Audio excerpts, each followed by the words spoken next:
Hi guys, how are you? क्या हाल है आप लोगों के? आई होप कि आप सब लोग ठीक रहे होंगे और घरों पे ही होंगे, क्योंकि क्वारंटाइन के दिन चल रहे हैं। सो सब लोग घरों पे ही हैं और कोई काम है नहीं करने को सिवाय घर बैठने के। सो हमने कहा कि क्यों नहीं जो हम इन दिनों में फ़ारिग बैठे हैं उसको यूज़फुल किया जाए और कुछ पढ़ा जाए।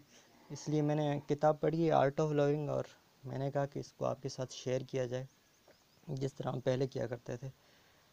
जितना भी मुझे समझ में आया है, मेरी नॉलेज के मुताबिक या मेरे एक्सपीरियंस के मुताबिक मैंने जितना इसको समझा है वो मैं आपके साथ शेयर करना चाहूँगा।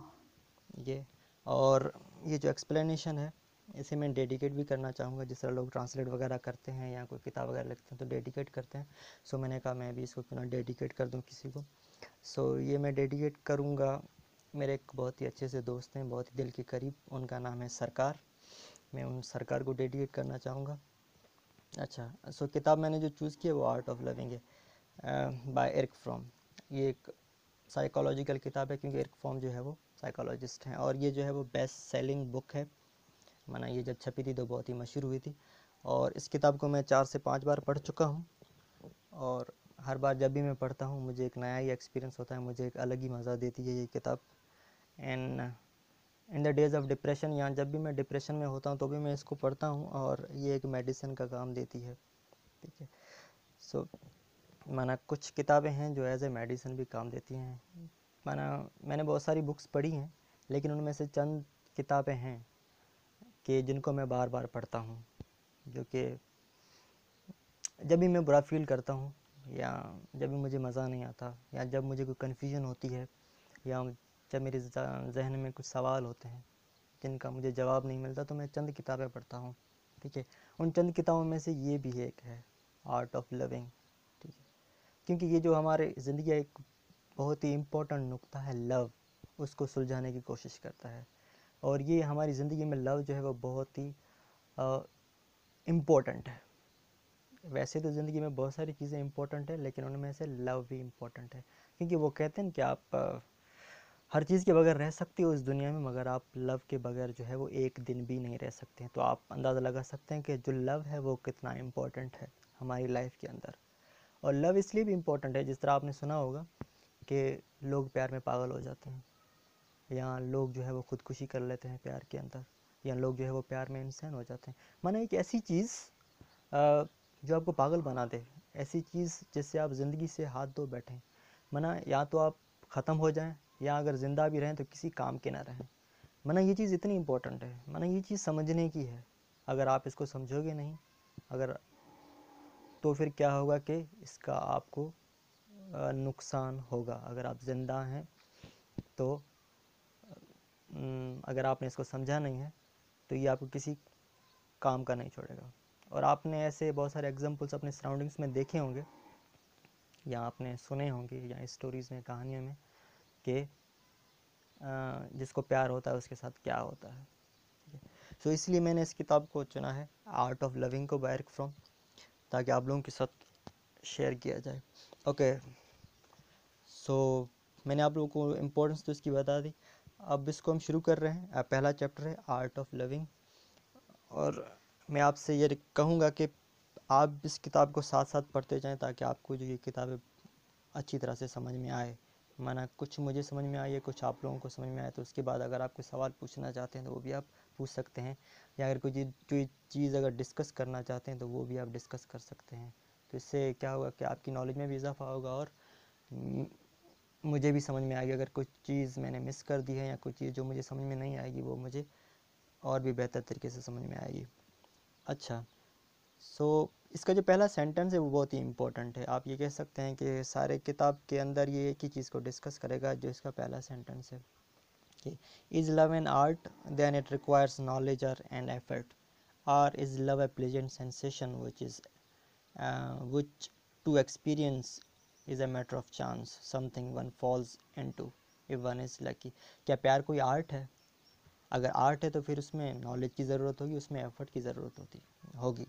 कि अगर प्यार आर्ट है तो उसमें आपको नॉलेज लेनी पड़ेगी, ठीक है, थ्योरी एंड प्रैक्टिस, और उसमें आपको एफर्ट करनी पड़ेगी। अगर प्यार आर्ट है तो, अगर नहीं है तो नहीं। या फिर ये है कि कोई प्लेजेंट सेंसेशन है, कोई फीलिंग है ऐसी। अगर कोई बंदा लकी है तो उसे प्यार हो जाएगा, वो प्यार में पड़ जाएगा। If someone is lucky and it's a feeling, कि क्या है वो सिर्फ एक फीलिंग है। अब इट डजेंट मीन कि अब अगर लव आर्ट है तो आर्ट में कोई फीलिंग नहीं होती, ऐसा है पॉसिबल ही नहीं है। अगर आप कोई आर्ट सीख रहे हो, फॉर सपोज म्यूज़िक आर्ट है, और उसमें फीलिंग्स नहीं होंगी तो आप म्यूज़िक कैसे बनाओगे। अगर आप पेंटिंग का शौक है, पेंटिंग आर्ट है, अगर आपकी फीलिंग्स नहीं होंगी आप तो आप पेंटिंग कैसे बनाओगे, नहीं बना सकते। लेकिन ये जो दूसरे लेवल की बात कर सो ये कह रहा है कि अगर प्यार आर्ट है तो उसमें एफर्ट की ज़रूरत होगी और नॉलेज की ज़रूरत होगी, अगर है तो। अगर नहीं है तो फिर एक बंदा अगर लकी है तो उसे प्यार हो जाएगा बाय चांस, ठीक है।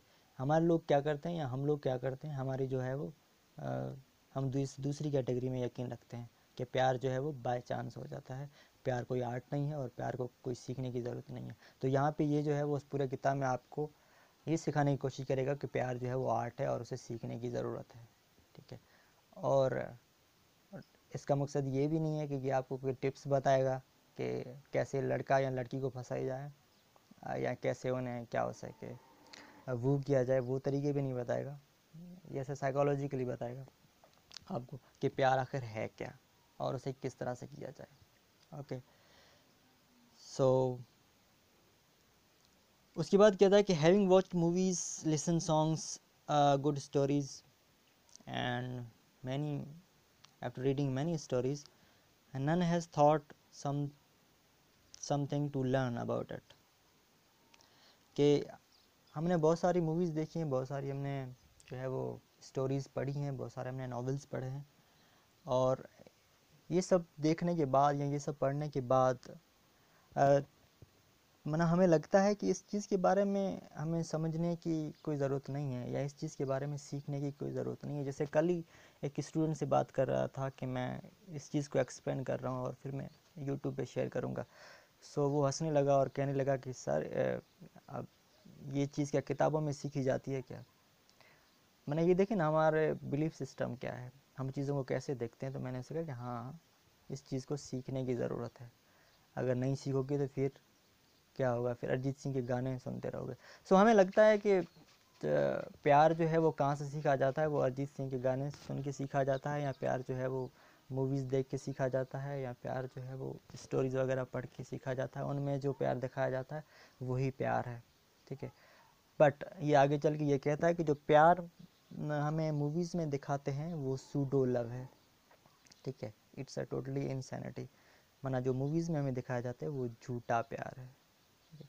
अगर आपने मूवीज़ से प्यार सीखा है तो आई एम सो सॉरी कि आप जो हैं you are on a wrong path, आप गलत रास्ते पे हैं। अच्छा, अब लोगों का ये पर्सपेक्टिव क्यों जुड़ता है, लोग ऐसा क्यों सोचते हैं। Cause is singly or combined belief system being loved rather than of loving of one's capacity to love. अच्छा, लोग ऐसा क्यों सोचते हैं कि प्यार जो है वो इम्पोर्टेंट नहीं है, या प्यार को जो है वो सीखने की ज़रूरत नहीं है, ऐसा क्यों समझते हैं। वो उनके कुछ बिलीफ सिस्टम हैं जो उनके माइंड में डाले जाते हैं।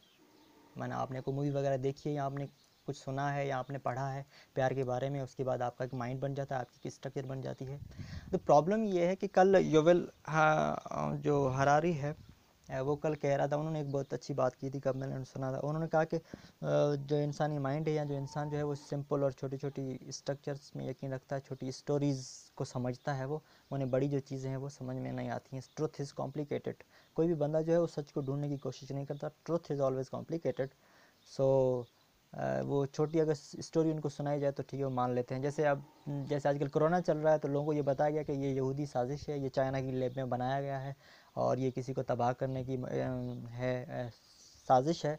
सो लोगों ने इस स्टोरी को जो है वो मान लिया है, और लोग इसी स्टोरी में बिलीव रखते हैं। और लोगों को अब भी, माने इतने महीनों के बाद भी लोगों को ये लगता है कि ये कोरोना जो है एक ड्रामा है, या कोरोना जो है वो एक साजिश है।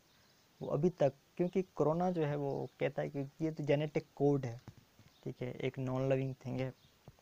सो हम चीज़ों को ऐसे समझते हैं, सिंपल सी स्ट्रक्चर में, स्टोरीज़ में समझते हैं। सो हमारा लव के लिए भी वही सेम एटीट्यूड है कि हमें बस स्टोरी किसी ने बता दी या किसी ने हमें बता दिया कि या कहीं से हमने पढ़ लिया कि लव ये है, तो उसके बाद हम उसी के पीछे चल पड़े। ओके, और इसमें बिलीफ सिस्टम हमारा क्या है? पहला के being loved rather than of loving और वंस कैपेसिटी टू लव, कि हमारा बिलीफ सिस्टम पहला क्या है कि हमें प्यार किया जाए। वो कहते हैं ना, मुझे तेरी ज़रूरत है, माना मुझे प्यार की ज़रूरत है। ओके, बीइंग लव्ड वाला कॉन्सेप्ट हमारे जहन में, मुझे प्यार करना नहीं है, माना बंदे को जो है वो प्यार करना है, प्यार करना नहीं है, मुझे प्यार की ज़रूरत है, मुझसे प्यार किया जाए, ये हमारा बिलीफ सिस्टम है। ओके, कि मुझसे प्यार किया जाए, मुझे प्यार की ज़रूरत है। ठीक है, जैसे वो शमन अली मीरा अली का है ना सॉन्ग, असा मिस्किन माण्हुनि खे मोहब्बत जी ज़रूरत आ। ओके, असां मिस्किन माण्हू आहियूं ऐं हज़ारनि सालनि ताईं अमीर कोन थींदासीं कॾहिं बि, ऐं असां मिस्किन ई रहंदासीं, असांखे प्यार जी ज़रूरत है, माना मुझे प्यार की ज़रूरत है, मुझे तेरी ज़रूरत है। ओके, आई नीड लव, मुझे प्यार करना नहीं है, माना प्यार जो है वो करना होता है। ये कहते हैं ना कि रादर देन ऑफ लविंग और वंस कैपेसिटी टू लव, क्या आपके अंदर कैपेसिटी है, आपके अंदर पोटेंशियल है कि आप लव करो, आपके अंदर पोटेंशियल है कि आप किसी को प्यार दो। हमारा बिलीफ सिस्टम क्या है कि हमें प्यार दिया जाए। ठीक है, बीइंग लव्ड वाला कॉन्सेप्ट है हमारे पास। और दूसरा क्या है, the problem is how to be lovable, to be loved, they choose different path. अब क्योंकि मुझे प्यार की ज़रूरत है, मुझसे प्यार किया जाए, तो अब इसका ये है कि यहाँ पे प्रॉब्लम आता है कि हाउ टू बी लवेबल, तो मैं खुद को कैसे लवेबल बनाऊँ कि लोग मुझसे प्यार करें, मैं खुद को कैसे अट्रैक्टिव बनाऊँ, मैं खुद को ऐसी चीज़ कैसे बनाऊँ कि लोग मुझसे प्यार करें। तो इसके लिए लोग क्या करते हैं कि डिफरेंट जो तरीके जो हैं वो अपनाते हैं। ठीक है, और तरीके भी कौन से अपनाते हैं, जो चल रहे होते हैं, जो दूसरे लोग कर रहे होते हैं वो भी उनको फॉलो कर रहे होते हैं। ठीक है, जानवरों और भेड़ों की तरह। सो हमने जो भी हमें दिखाया जाता है मीडिया में या जो हमने पढ़ा होता है, हम भी उसको ही फॉलो करते हैं। So how to be lovable, कि कैसे खुद को लवेबल बनाया जाए। तो लोग खुद को कैसे लवेबल बनाते हैं, नए कपड़े पहन के, खूबसूरत कपड़े पहन के। ठीक है, मैं डिफरेंट तरह के डिज़ाइंस ट्राई करके, या खुद को ब्यूटी पार्लर में जाके खुद को संवार के बना के खुद को लवेबल बनाया जाता है, या क्रीमें वगैरह लगा के खुद को जो है वो खूबसूरत बनाया जाता है। या अगर कोई मर्द है तो मर्द भी खैर वही सेम तरीके इख्तियार करते हैं। तो ये है कि वो जो बॉडी वगैरह बनाते हैं, मैंने जिम ज्वाइन कर लिया, मसल्स बना लिए, खुद की बॉडी बना ली, बाइसेप्स ट्राइसेप्स पता नहीं क्या है वो बना लिए, मैंने खुद को अट्रैक्टिव बना लिया। जिस तरह मूवीज़ में देखते, आपने एक चीज़ नोट की होगी कि मूवी में जो है वो हीरोइन हमेशा जो है वो खूबसूरत होती है। ठीक है, और जो लड़का है वो भी खूबसूरत होता है। अंडरस्टैंड? सो हम भी उसी चीज़ को फॉलो करते हैं कि खूबसूरत अगर बंदा होगा, लवेबल होगा, तो उससे लोग प्यार करेंगे। ठीक है, जो हमें सिखाया जाता है। सो इंसान क्या करता है कि ख़ुद को लवेबल बनाने की कोशिश करता है मुख्तलिफ़ तरीक़ों के साथ। या दूसरा ये तरीका कि जैसे आजकल चल रहा है हाउ टू बी सक्सेसफुल, तो वो जो रिश्ते के लिए जब जाते हैं तो कहते हैं कि लड़का क्या करता है या लड़की क्या करती है, माना दूसरे अल्फाज में ये कि लड़का कितने पैसे कमाता है। ठीक है, अगर ज़्यादा पैसे कमाता है तो ठीक है, फिर ये सही है। ओके, माना ये बंदा भी अट्रैक्टिव है। जैसे कल फेसबुक पे एक बंदे ने पोस्ट रखी थी कि मैं 14 ग्रेड का ऑफिसर हूँ, और किसी भी लड़की को अगर मुझसे शादी करनी है तो वो इनबॉक्स में अपना मुझसे कांटेक्ट कर ले। मैंने अब मैं जो है वो लवेबल हूँ, मेरे पास गवर्नमेंट की जॉब है। मैंने गवर्नमेंट की जॉब जो है एक लवेबल होने की क्या है, एक गारंटी है या निशानी है, क्या नाउ यू आर लवेबल। या तो आप सक्सेसफुल हैं, या तो आप खूबसूरत हैं, या तो आपने नए ट्रेंड्स अपनाए हुए हैं। ओके, सो ये हमारा बिलीफ सिस्टम है। सेकंड बिलीफ कहें या प्रॉब्लम कहें of love is problem of object, not the problem of faculty. Importance of object against the importance of function.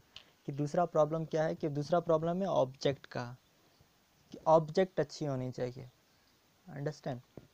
वरना सबसे खूबसूरत ऑब्जेक्ट होनी चाहिए।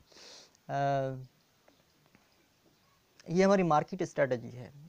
हम चूँकि कल्चर को फॉलो करते हैं, हम चूँकि सोसाइटी को फॉलो करते हैं, सो हमें मूवीज़ में भी ऐसे दिखाया जाता है। अब ये कि पहला हम जो डिस्कस करके आए हैं कि बीइंग लव्ड एक प्रॉब्लम है, और दूसरा क्या प्रॉब्लम है कि the problem of object not the problem of faculty, कि प्यार को समझना नहीं है कि प्यार क्या है, बट ये कि ऑब्जेक्ट हो।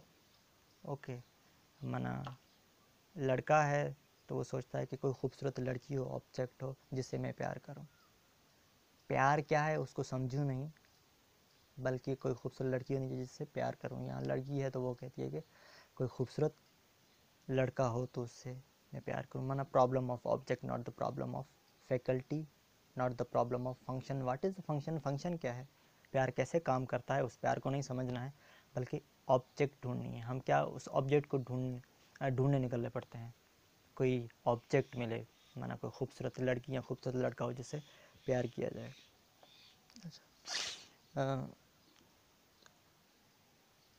Object factor is related to the contemporary culture, जो मैं थोड़ी देर पहले कह रहा था कि ये फैक्टर क्यों है, माना ऑब्जेक्ट वाला फैक्टर क्यों है, ये ऑब्जेक्ट वाला प्रॉब्लम क्यों है। इसकी वजह है कि जो आजकल का हमारा जो कंटेम्प्रेरी कल्चर है, जो कल्चर चल रहा है, which is based appetite on the buying, on the mutually favourable exchange, he or she looks people in the same way। अच्छा, कि हमारा जो समाज है वो बाइंग पे डिपेंडेंट है, कि हम जो है वो खूबसूरत से खूबसूरत चीज़ ख़रीदना चाहते हैं। बाइंग हर वक्त बंदा जो है वो चीज़ों को ख़रीदने में लगा हुआ है। माना जैसे जैसे मार्केट में खूबसूरत चीज़ें, नई चीज़ें आती जा रही हैं, तो हम क्या कर रहे हैं, उस चीज़ को ख़रीदने की कोशिश करते हैं कि अच्छी से अच्छी चीज़ ख़रीदी जाए, और वो भी अपने ये कहते हैं कि म्यूचुअली फेवरेबल कंडीशंस, कि अपने उसमें रह के अपनी पहुंच के मुताबिक किसी खूबसूरत चीज़ को, जैसे मुझे मोबाइल लेना है, मैं कई महीनों से सोच रहा हूँ, मैं ये सोच रहा हूँ कि मेरी रेंज जो है वो 30,000 की है, जो 30,000 के अंदर सबसे खूबसूरत मोबाइल जो है वो कौन सा मिलेगा। सो आई एम थिंकिंग, अब कई महीने हो गए मैं इस पर सोच रहा हूँ कि 30,000 में सबसे खूबसूरत मोबाइल कौन सा मिलेगा। अंडरस्टैंड? सो अब रिश्तों में भी हम ऐसे ही देखते हैं, ठीक है। जैसे बंदा सोचेगा कि वो जिस कम्युनिटी में रह रहा है, जैसे मिडिल क्लास है, तो वो सोचेगा कि मिडिल क्लास के अंदर सबसे खूबसूरत लड़की कौन सी है, या मिडिल क्लास के अंदर सबसे खूबसूरत लड़का कौन सा है।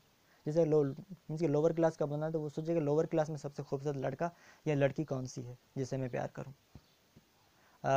जैसे अब लोअर क्लास का बंदा ये नहीं सोचेगा कि अब जो एलीट क्लास है, जैसे इमरान खान हो गया या नवाज शरीफ, एलीट क्लास की जो तबके या जरदारी, ये नहीं सोचेगा कि वहाँ से मैं शादी करूँ या लड़के या लड़की से, तो वो वहाँ पे तो वो सोचेगा ही नहीं ना, वो सोचेगा अपनी पहुंच के मुताबिक, ठीक है। Mutually favourable exchange, mutually favourable exchange कि आपकी जो है वो आपकी डिमांड क्या है, according to the demand. Okay, और हम क्या करते हैं कि अब क्योंकि हमारा सारा कल्चर जो है वो बाइंग पे डिपेंडेंट है, तो हम रिश्तों में भी ऐसे ही देखते हैं। ओके, सो अब क्योंकि चीज़ें तो है वो तब्दील होती रहती हैं, चीज़ें एक मार्केट में आती हैं और उसके बाद फिर मार्केट में नई चीज़ें आ जाती हैं। तो आपने एक चीज़ तो ले ली, लेकिन उसके बाद मार्केट में नहीं आ गई, तो फिर क्या होगा। अगर आपने रिश्तों को भी ऐसे देखा, इस पे मुझे वो याद आता है, वो जो नहीं कहते हैं कि लड़की से रिश्ता करने के बाद और मोबाइल लेने के बाद लोग ये सोचते हैं कि अगर काश मैं थोड़ी देर कर लेता तो लेटेस्ट मॉडल मिल जाता, ठीक है। ये बिल्कुल ही सही बात है। अंडरस्टैंड? सो हमारे लोगों की एटीट्यूड यही है कि लेटेस्ट से लेटेस्ट मॉडल लिया जाए इंतज़ार करके। अंडरस्टैंड? सो मना हमने इंसान को एक कमोडिटी बना दिया है, हमने इंसान को एक जो है वो मॉडल बना दिया है, क्योंकि हम मार्केट की बेस्ड पे रिश्तों को भी मार्केट की बेस्ड पे ही देखते हैं। और दूसरा कहता है कि what makes one attractive depends on fashion of the time.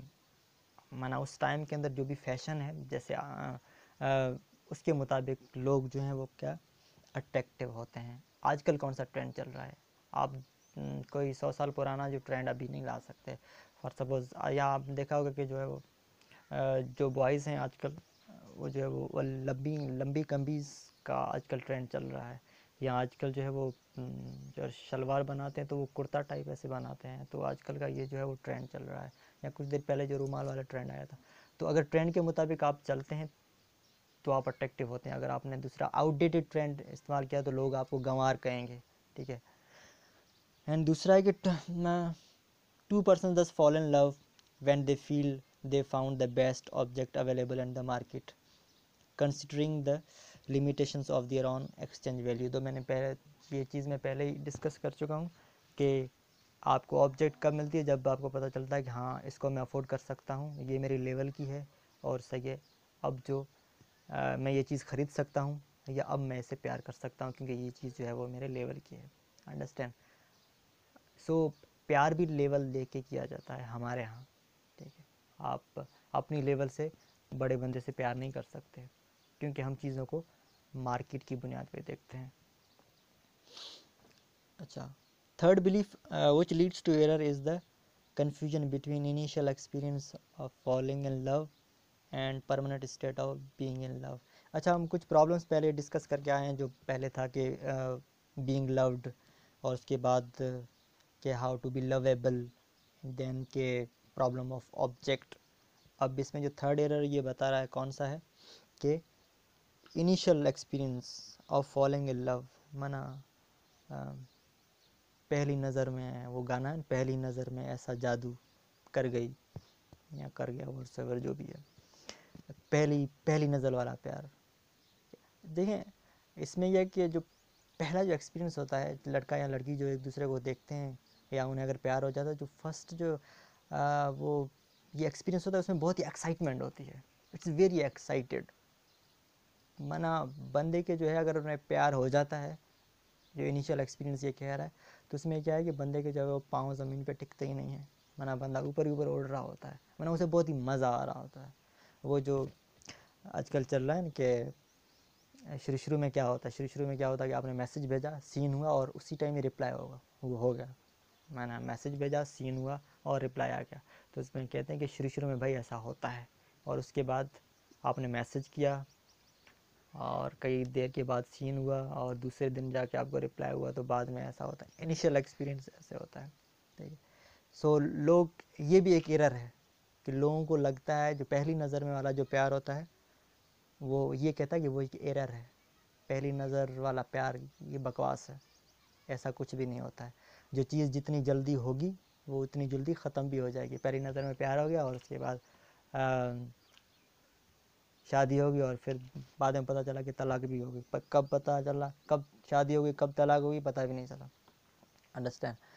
सो ये पहली नज़र वाला प्यार जो, ये भी एक किस्म का एरर है, माना the initial experience following in love and the permanent state of being in love, ठीक है। कि permanent state and initial experience, कि आपको इनिशियल एक्सपीरियंस हुआ, क्या वो लॉन्ग लास्टिंग है कि नहीं है, तो इस पर डाउट है। जो इनिशियल एक्सपीरियंस जो जितनी जल्दी होता है ये लॉन्ग लास्टिंग नहीं होता है।